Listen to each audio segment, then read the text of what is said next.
do decreto editado pelo presidente Lula no dia 1º de janeiro sobre controle de armas. Faço questão de assinalar a importância desse decreto e dessa decisão do Supremo, que foi dada a conhecimento ontem à noite, hoje pela manhã, no sentido de que o decreto já está produzindo resultados. Nós tivemos já a migração de registros de CACs para o controle da Polícia Federal. O doutor Andrei tem coordenado esse trabalho com a Polícia Federal. E nós já tivemos recadastramentos de CACs na Polícia Federal em relação a armas de uso permitidos, da ordem de 66.488 armas, 68.488 armas que estavam e que estão em poder de CACs já foram recadastradas, e armas de uso restrito, 2.464. A nossa expectativa é de que esse número cresça nos próximos dias, uma vez que havia a ilusão de alguns, no sentido de que o decreto do presidente Lula seria derrubado, seria revogado, seria anulado. E não há nada disso. Então, nós queremos deixar muito claro que o prazo está fluindo, a decisão do Supremo confirma o caminho que foi decidido pelo presidente da República e nós vamos, portanto, levar adiante esse recadastramento que finalizará ao término do mês de março. Então, fazemos questão de lembrar que a Polícia Federal fará esse recadastramento até o final de março para as armas de uso permitido e também para as armas de uso restrito. Quem não recadastrar, automaticamente essas armas passarão a ser armas proibidas e, por isso mesmo, estarão sujeitas à apreensão e os proprietários estarão cometendo um crime. Então, nós queremos, a partir da decisão do Supremo, que remove qualquer dúvida jurídica que pudesse eventualmente ainda existir, fazer este alerta, esta advertência e esse convite para que todos os detentores de armas de uso permitido e de uso restrito, adquiridas a partir de 2019, façam esse recadastramento junto à Polícia Federal. Ainda sobre armas, nós observamos uma queda substantiva. Alguns números já foram divulgados e nós temos um outro número aqui sobre registros, requerimentos de registros de armas, que é o número consolidado relativo ao mês de janeiro. No mês de janeiro de 2022, houve pedidos de registro de 9.719 armas. Janeiro de 2022, 9.719 armas. Este número, em janeiro de 2023, cai para 3.888. Esses são os números finais de janeiro.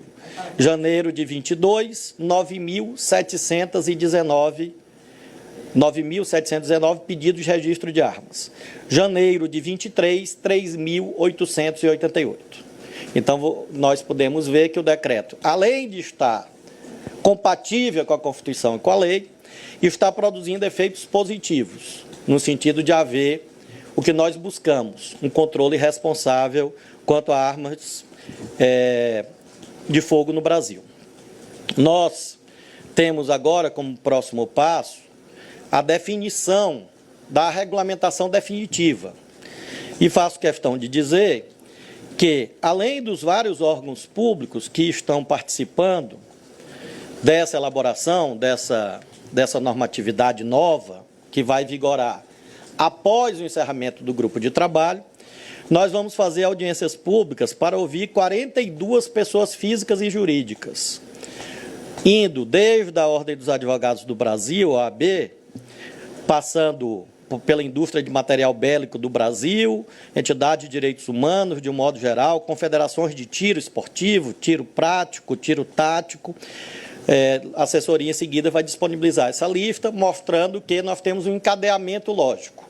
Editamos o decreto foi questionado politicamente e judicialmente, nós postulamos à AGU a propositura da ação declaratória de constitucionalidade. A liminar foi deferida, ou seja, o decreto tem a eficácia preservada. O recadastramento está em andamento até o final do mês de março e nós temos a continuidade do grupo de trabalho com esse caráter participativo para nós termos uma regulamentação definitiva quanto ao tema armas. Sobre Yanomamis, nós estamos com a presença da Polícia Federal e da Guarda da Força Nacional. Estamos efetuando inutilizações e apreensões de equipamentos, dezenas de balsas, aeronaves, 37 balsas, por exemplo, foram inutilizadas, há imagens sobre isso, embarcações, aeronaves. E há também apreensões de combustíveis, de embarcações, de máquinas de extração de cassiterita e assim sucessivamente. A novidade que nós temos é que na quarta-feira, quarta-feira próxima, eu e o ministro Múcio, José Múcio da Defesa, vamos fazer uma nova reunião para planejamento das próximas etapas.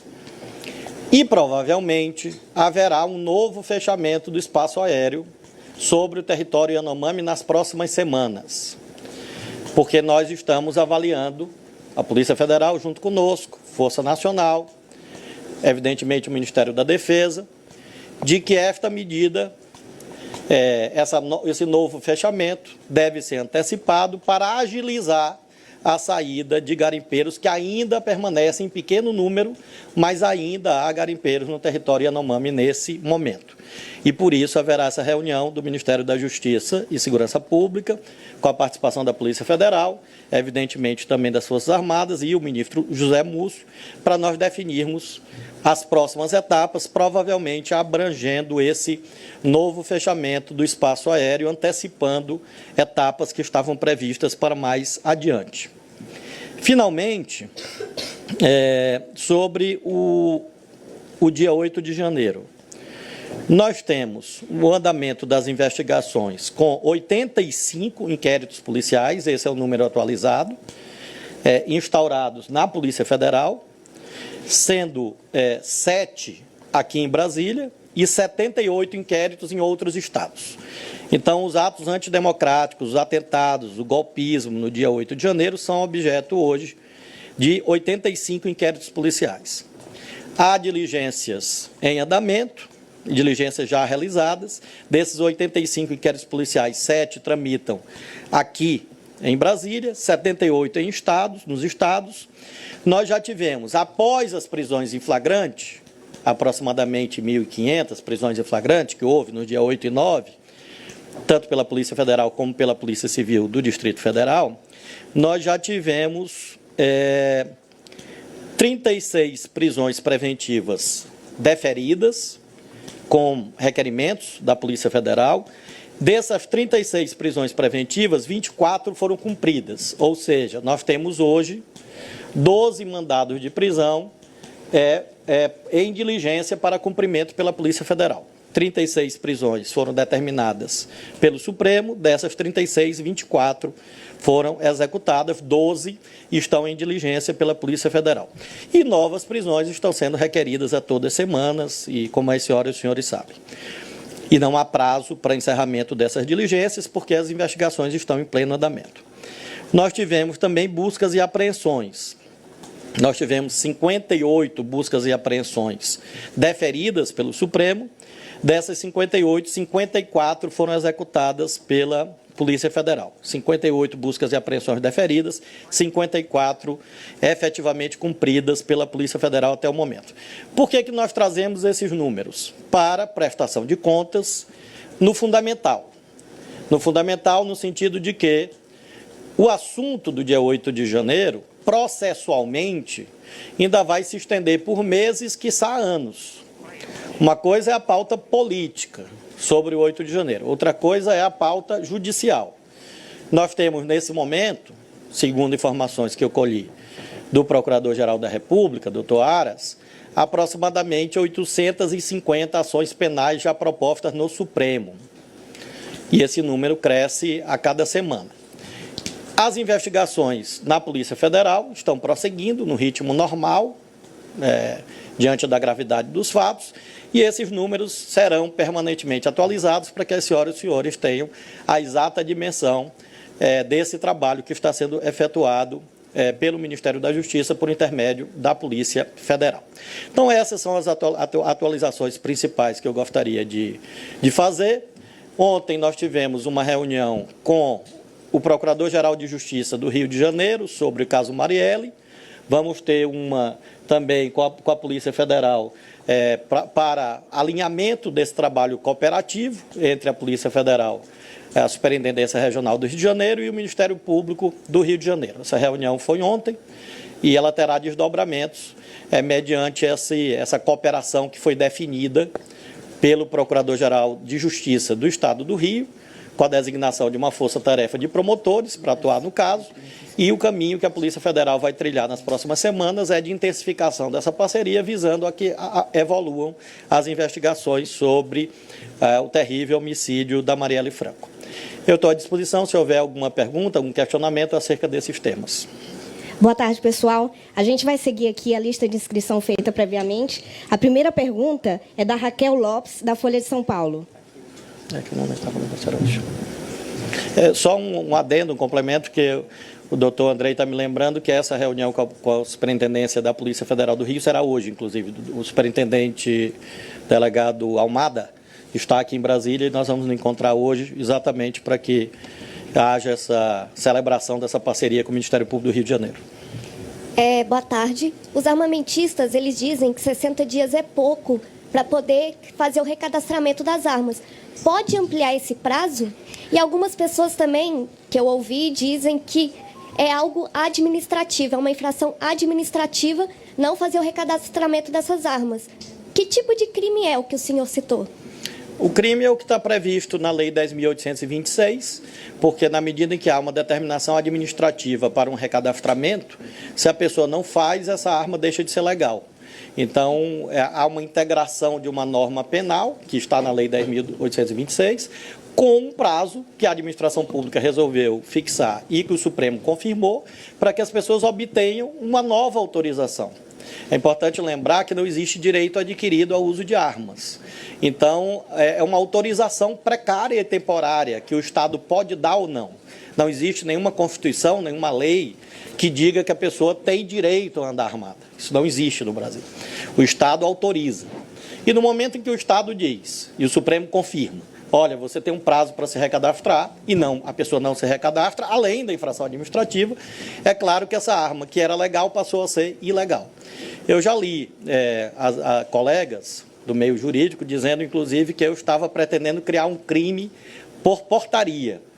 E, obviamente, esta ideia nunca passou pela minha cabeça, porque, evidentemente, o princípio da legalidade e o princípio da tipicidade impedem que eu faça, e, na verdade, a portaria fixa o prazo a partir do qual uma arma que é legal deixa de ser, e aí incide a norma penal que está prevista em lei, que é a Lei 10.826 de 2003. Henrique Lessa, do Correio Brasiliense. Boa tarde, ministro. Boa tarde, delegado. Desculpe, eu esqueci uma resposta. E sobre a questão de prorrogação de prazo, é hoje algo que não está sendo debatido hoje. Nós consideramos que 60 dias, como nós vimos nos números, já há quase 70 mil armas recadastradas em 15 dias. Então, nós temos 45 ainda pela frente e muitas pessoas estavam com expectativa de que o decreto ia cair judicialmente. Nós acreditamos que, na medida em que houve essa decisão do Supremo, esse ritmo tende a se acelerar. Boa tarde, ministro.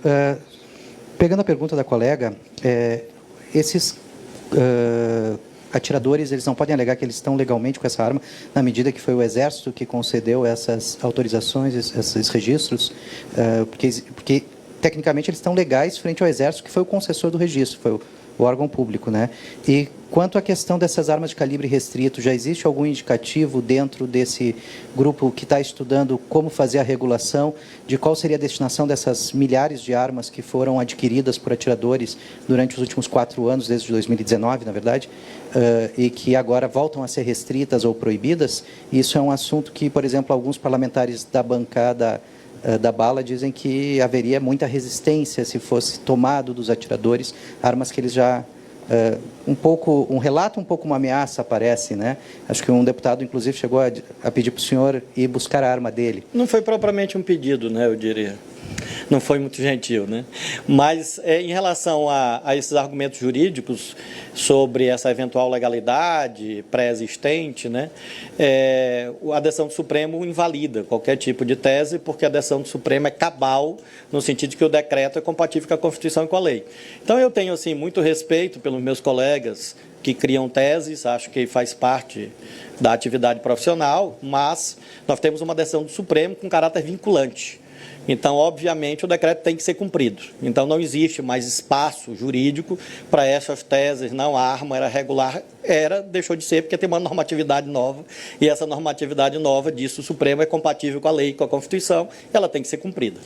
Esta situação jurídica, porque nós consideramos que aquilo que havia uma dualidade de registro se revelou ineficaz, nós unificamos o registro, como a lei manda, aliás, no SINARME. O decreto diz isso e o Supremo confirmou o decreto. Então, não há mais realmente espaço razoável para esse debate, porque a decisão do Supremo tem efeito vinculante. Em relação às armas já existentes, nós vamos fazer, como disse, as audiências públicas. Provavelmente vai haver, sim, armas, isso é uma certeza, que armas de uso permitido deixarão de ser e passarão a ser armas de uso restrito. E também a quantidade de armas de uso restrito também vai reduzir, o que vai trazer este questionamento. Muito bem, o que ultrapassa esse novo patamar que vai ser fixado. A tendência mais forte é a produção de um programa de recompra dessas armas. Mas nós não quantificamos ainda esse programa de recompra porque nós precisamos da conclusão do recadastramento. Então, a pergunta anterior mencionou os armamentistas. O senhor menciona, no caso, a chamada bancada da bala. O meu pedido, aí sim um pedido respeitoso, é que todas essas pessoas atendam à lei. É isso. A estas alturas, o que nós temos a pedir, respeitosamente, é que as pessoas cumpram a lei e entendam que a lei tem que ser cumprida no Brasil. Então, que as pessoas façam o recadastramento. Porque é o recadastramento que vai permitir que a gente dimensione o programa de recompra. Agora, as pessoas não ficarão com armas ilegais no Brasil. Não ficarão. Porque a política vencedora nas urnas, vencedora por vontade do presidente da República e vencedora em face da decisão do Supremo, é de que acabou, liberou geral de arma no Brasil. Essa é a mensagem principal que eu gostaria de consignar.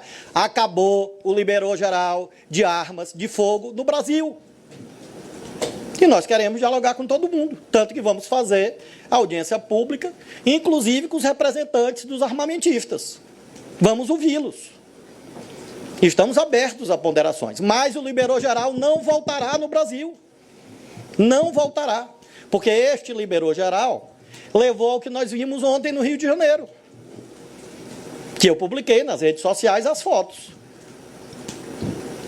Comércio clandestino de arma de fogo, armas de fogo sendo desviadas para quadrilhas, negócios ilegais disfarçados, registros falsos, fraudes, falcatruas, crescimento de feminicídio no Brasil. É isso que o liberou geral produziu no nosso país. E ele não voltará. Essa foi a decisão do presidente da República, confirmada pelo Supremo. E nos cabe cumprir. E esse é o convite que eu faço àqueles que estão aí. Cumpram o decreto e nós vamos fazer algo ponderado, algo equilibrado. Não há um sentimento de rejeição, no sentido de sequer ouvir os argumentos. Nós estamos abertos a ouvir argumentos razoáveis, menos os argumentos que pretendem liberou geral. Porque o Brasil não é faroeste de filme. E no Brasil não haverá lei do mais forte. E no Brasil não haverá lei da selva. É isso que o Supremo decidiu. Elijonas Maia, CNN. Boa tarde, ministro. Boa tarde, doutor Andrei. Sobre a questão de recadastramento e redução no número de pedidos de armas, existe alguma meta do governo, como, por exemplo, reduzindo o número de armas, vai reduzir em X% o número de homicídios? O senhor acabou de citar, por exemplo, o feminicídio. Existe alguma expectativa de reduzir em quantos por cento o número de feminicídios no Brasil? Nós temos a convicção que essas medidas vão reduzir os crimes violentos no Brasil, de um modo amplo, não só os crimes violentos contra a vida, mas os crimes violentos patrimoniais também, porque essas armas de fogo estão indo sustentar quadrilhas, organizações criminosas, não todas, óbvio, mas uma parte, mas nós não temos ainda condições de aferir isto nos indicadores. O que nós podemos afirmar é que toda a literatura internacional, toda a experiência internacional e a experiência brasileira mostra que quando você reduz a arma de fogo, você reduz os crimes violentos. Vamos saber no final do ano, com a implementação dessa nova normatividade, quanto será a queda. Feminicídio no Brasil, houve um crescimento acentuado nos últimos anos. Agora, no dia 8 de março, o presidente Lula vai anunciar uma série de medidas propostas por vários ministérios, inclusive o Ministério da Justiça, todas voltadas ao combate ao feminicídio, que é uma causa central para o Ministério da Justiça, porque nós registramos que até 2022 houve um grande crescimento, os números serão divulgados em breve, e por isso, no dia 8 de março, o presidente Lula vai anunciar e adotar medidas voltadas ao fortalecimento ao combate ao feminicídio, com novos equipamentos para as polícias, apoio a novas patrulhas Maria da Penha, apoio a novas delegacias da mulher, novas casas da mulher, que é um programa existente que foi abandonado. Tudo isso será anunciado pelo presidente no dia 8 de março. Isabela Camargo, Globo News. Ministro, boa tarde. Como consequência dos atos 8 de janeiro, na última coletiva o senhor detalhou um pouco para a gente o pacote que o senhor chamou de pacote pró-democracia, que foi levado ao Planalto. Queria que o senhor falasse qual é o trâmite desse documento, como é que está o governo em relação a essas propostas que serão levadas e se já tem uma data de quando o governo efetivamente pretende tramitar essas propostas no Congresso. Nós temos 4 projetos que foram entregues ao presidente Lula. 3 deles estão em debate, reuniões técnicas no governo, com fase bastante avançada, o sobre a Guarda Nacional, que é a primeira proposta, a segunda que trata da apreensão, confisco de bens de empresas que financiam atos antidemocráticos, e a terceira proposta, que é a que aumenta penas para quem organiza, financia atos antidemocráticos, crimes contra o Estado Democrático de Direito. Essas 3 propostas estão, portanto, com reuniões técnicas, inclusive ocorridas nesta semana, e com certeza o presidente deve, ao longo do mês de março, anunciar o que encaminhará para o Congresso Nacional.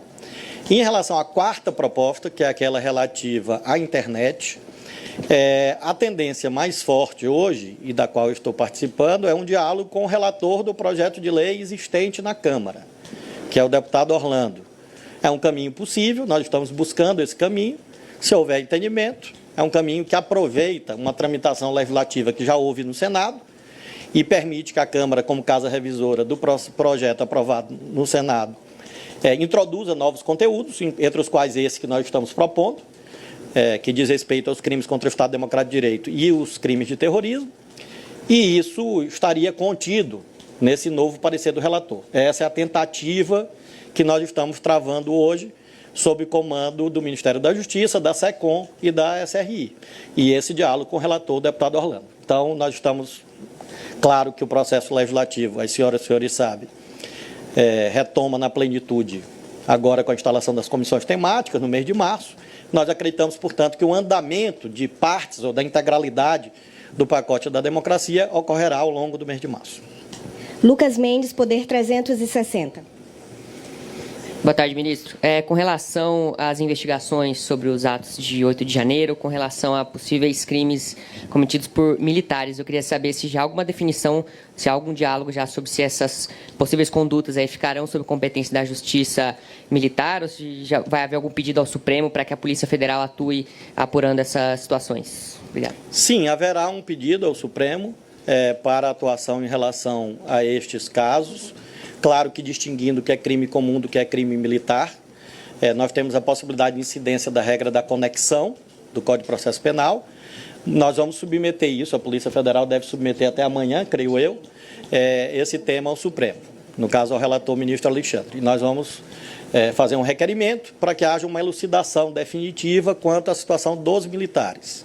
se haverá uma investigação exclusiva na esfera da Justiça Militar ou se uma parte ou todos os crimes, eventualmente, em tese, cometidos por militares, serão ao Supremo. O doutor Andrei está dialogando com os delegados e creio que até amanhã esse pedido deve ser protocolado no Supremo e aí, evidentemente, caberá ao relator Alexandre de Moraes examinar essa possibilidade que a Polícia Federal vai apresentar ao Supremo. Rafael Moura, Intercept. Oi, ministro, boa tarde. Rafael Moro, na verdade, nenhum parentesco. O senhor falou da reunião de hoje lembra um pouco. Com o superintendente da PF no Rio, o delegado Almada, e essa força-tarefa do Ministério Público de lá, no caso Marielle. O senhor pode dar mais detalhes sobre isso? Como é que vai funcionar? De que ponto as investigações vão partir? Já se sabe se vai haver uma força-tarefa também na Polícia Federal? Enfim, o que o senhor pode dizer, por favor? A reunião com o superintendente Almada será hoje. Como todos os senhores sabem, o superintendente Almada já participou desse caso, portanto, ele tem um conhecimento prático sobre isso. Eu fui procurado pelo Procurador-Geral de Justiça, doutor Luciano, e pelo Subprocurador-Geral, doutor Marfan. Eles ontem estiveram comigo longamente, mostraram todas as linhas de investigação que eles já percorreram e se colocaram à disposição para esse trabalho conjunto com a Polícia Federal. Eu já havia antes conversado com o governador Cláudio Castro, algumas semanas atrás. Agora o Ministério Público, por intermédio do GAECO, essa força-tarefa que eles vão compor, vamos ter a reunião hoje com o superintendente Almada, eu, doutor Andrei e ele, e vamos definir os termos dessa cooperação. O certo é que nós podemos afirmar que a primeira linha, como eu havia antes, inclusive, previsto, e nós construímos durante esse período, é exatamente esse trabalho conjunto com o Ministério Público do Rio de Janeiro. Claro que decorridos alguns meses, se não houver evolução, aí nós vamos reexaminar outras possibilidades, inclusive disse isso ao senhor Procurador-Geral de Justiça do Rio de Janeiro, que nós não estamos abandonando a tese da federalização, nós estamos suspendendo a tese da federalização para, nesse momento, privilegiarmos o trabalho conjunto entre a esfera federal e a esfera estadual. Esse é o caminho que nós pactuamos ontem e que vamos hoje detalhar com o superintendente Almada. Thales Metrópolis. Eu peço licença só para mudar um pouco o assunto. Na semana passada, o Ministério dos Povos Indígenas divulgou uma nota dizendo que está articulando com o Ministério da Justiça para enviar a Força Nacional para o extremo sul da Bahia, onde está tendo ali uma situação de violência envolvendo indígenas pataxó e fazendeiros. Então, eu gostaria de saber se foi definido esse envio da Força Nacional ou se foi definida alguma participação da Polícia Federal na investigação da morte, do assassinato de indígenas ali na região. O doutor Andrei vai falar sobre a Polícia Federal, apenas sobre a Força Nacional, um esclarecimento muito importante. Nós tivemos uma decisão do Supremo, relator o ministro Fachin, que fixou em 2021 que a Força Nacional só pode atuar com anuência dos governadores, porque a competência constitucional para policiamento ostensivo compete aos estados. Então, o Supremo considerou que se a Força Nacional intervém sem a anuência do governador, isso configuraria uma espécie de intervenção federal contra a autonomia estadual. Então, nós estamos cumprindo fielmente isto e, portanto, a participação da Força Nacional em qualquer conflito, desde que nós assumimos, depende desta anuência dos governadores. Neste caso concreto, portanto, houve uma solicitação da ministra Sônia, da presença da Força Nacional, nós consultamos o Estado e estão ocorrendo reuniões entre os ministérios e o governo do Estado da Bahia para definir se a Força Nacional participa ou não e em que termos. Está neste ponto. A Polícia Federal está atuando já, no caso, e o doutor Andrei pode passar algum detalhamento. Nosso papel desde o primeiro episódio lá com os indígenas tem sido já de apoio e parceria com a Polícia Civil. O secretário de Segurança, inclusive, da Bahia é um colega delegado da Polícia Federal e a nossa delegacia de Porto Seguro tem destacado já profissionais da área de perícia, de inteligência e da área investigativa também, para, junto com a Polícia Civil, conseguir delinear e entender, né, esses episódios que têm acontecido, se relação direta com a causa indígena, se outras razões, né, levaram a esses delitos, de maneira que a gente atua de forma coordenada, Segurança Pública da Bahia e Polícia Federal. É importante dizer que essa atuação já está ocorrendo e por que ela é fundamental? Porque há um debate sobre competência. Porque não é todo crime relativo a indígena que é competência federal. E aí é importante essa atuação conjunta até que se defina a competência. É a melhor forma de agir no caso de conflitos indígenas, em que evidentemente não existe a competência federal, porque ela pode existir ou não existir, de acordo com o artigo 109, acho que inciso 11 da Constituição, se minha memória não falha. Samantha Klein, Rádio Gaúcha. Oi, boa tarde. Eu gostaria de confirmar, por gentileza, os números, se é cerca de 68 mil armas que já foram recadastradas nesse sistema da Polícia Federal, só para a gente ter esse número bem certinho. O que acontece com esses proprietários destas armas de uso restrito? O senhor falou em 2.400 e alguma coisa, agora de cabeça não lembro ao certo. Se eles podem responder alguma penalidade e... Gostaria também de perguntar acerca do espaço aéreo na região da Terra Yanomami. O senhor disse que vai novamente deve ser novamente fechado, é uma possibilidade. Mas na segunda-feira se estendeu esse prazo até o dia 6 de maio. Então, o que mudou de lá para cá? Isso está favorecendo alguma mobilização estranha desses garimpeiros ilegais? Enfim, queria entender um pouquinho melhor como é que vai ser essa diretriz. Obrigada. Nós temos feito essas medidas, no caso do território Yanomami, praticamente semanalmente à luz da observação empírica do que lá acontece. O doutor Andrei tem feito esse levantamento com a Polícia Federal e nós estamos propondo esse debate. Eu mesmo falei com o ministro Múcio e o ministro Múcio concorda de que haja um novo debate na próxima semana para nós verificarmos os números. Se esse alargamento trouxe lentidão à saída do território. O que nós queremos é que essa janela sobre o espaço aéreo que foi aberta sirva para agilizar a retirada e não para retardar a retirada. Então, essa é a razão da reavaliação que vai ser feita à luz de números que a Polícia Federal está trazendo quanto à quantidade de voos, para que a gente faça essa reavaliação na quarta-feira da próxima semana, provavelmente na quinta ou na sexta, a gente vai ter a decisão se a janela fica aberta e até quando, ou se ela será imediatamente fechada. Claro que até a próxima semana ela está aberta, conforme essa decisão que foi anunciada na semana passada. Em relação aos números, nós já tivemos armas de CACs, armas de uso permitido de CACs, recadastradas 66.488. Armas de uso restrito de CACs, 2.464. Há alguma sanção? Não. Pelo contrário, se recadastrar é a forma de não ter sanção. Haverá sanção para quem não se recadastrar.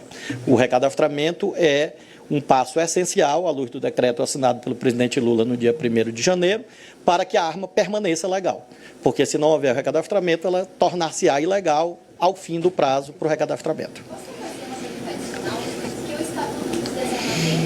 Essa recompra, o senhor disse que conforme o cadastramento vai se definir o que se vai comprar. Já tem uma ideia assim, do gasto com isso, qual é o valor reservado e qual é a meta do número de armas? Tem aí 68 mil cadastradas até agora, estima-se que esse número deve ser muito maior. Se estima em 700 mil, outros em 800 mil armas, mais ou menos. Então, nós poderíamos hoje dizer que aproximadamente 10% das armas estão recadastradas. Repito que a nossa crença é que esse número vai crescer de modo acelerado na medida que o Supremo pôs fim a essas teses jurídicas de que o decreto ou a portaria seriam eventualmente inconstitucionais ou invalidados.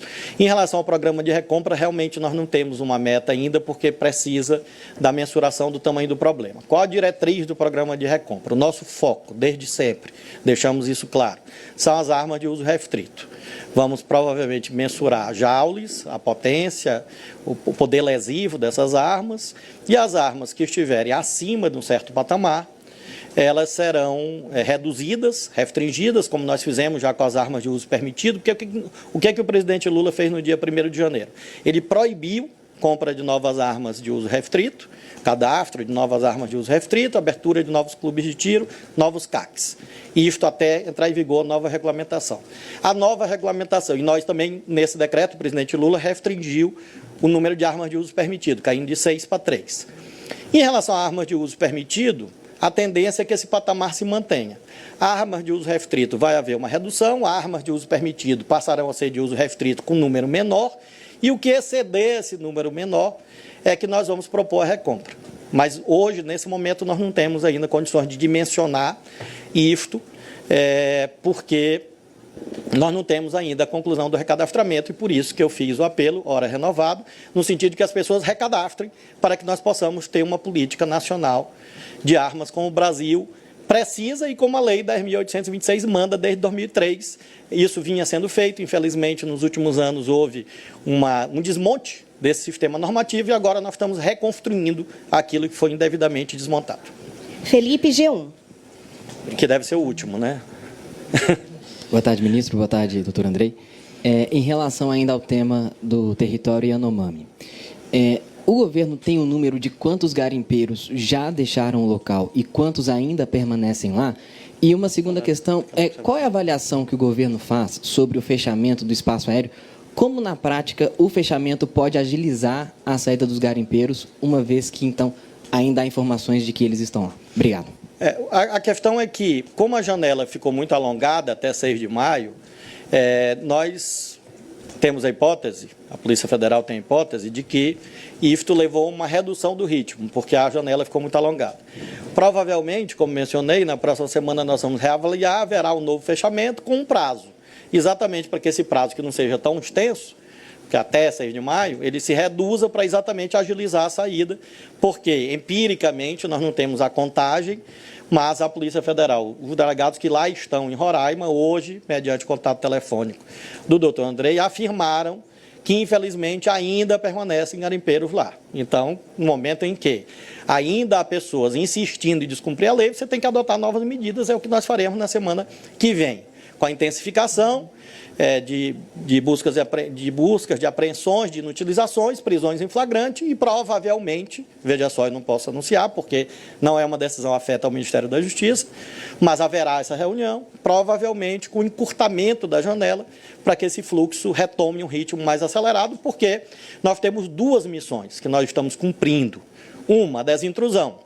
Até porque nós temos mais 6 áreas para fazer desintrusão. Então, a gente precisa finalizar a desintrusão do território Yanomami. E a outra é a investigação, que tem evoluído com ótimos resultados. As senhoras e senhores têm acompanhado todas as semanas operações mostrando que havia um negócio de ouro ilegal no Brasil e que esse negócio transitava por empresas que faziam lavagem, empresas que vendiam notas frias e que isso levou à sustentação dessas organizações criminosas que exploram ouro ilegal no Brasil. Nós temos uma outra tarefa, que aí é externa ao Ministério da Justiça, que é a tarefa normativa, que é o fechamento das janelas que foram abertas ao longo do tempo para a perpetração dessas fraudes, o que envolve o fim da chamada presunção de boa-fé, autodeclaração. O Supremo tem uma ação sobre esses assuntos, e a imposição de nota fiscal eletrônica, entre outras medidas, que tudo isso também está em análise no âmbito interno do governo, para que nós tenhamos, portanto, até o mês de março, o cumprimento das 3 tarefas. Primeiro, desintrusão do território Yanomami. 2, andamento das investigações na Polícia Federal. E 3, o fechamento dessas avenidas ou dessas janelas de oportunidade para práticas criminosas, como infelizmente nós vimos com grande crescimento do garimpo ilegal no Brasil.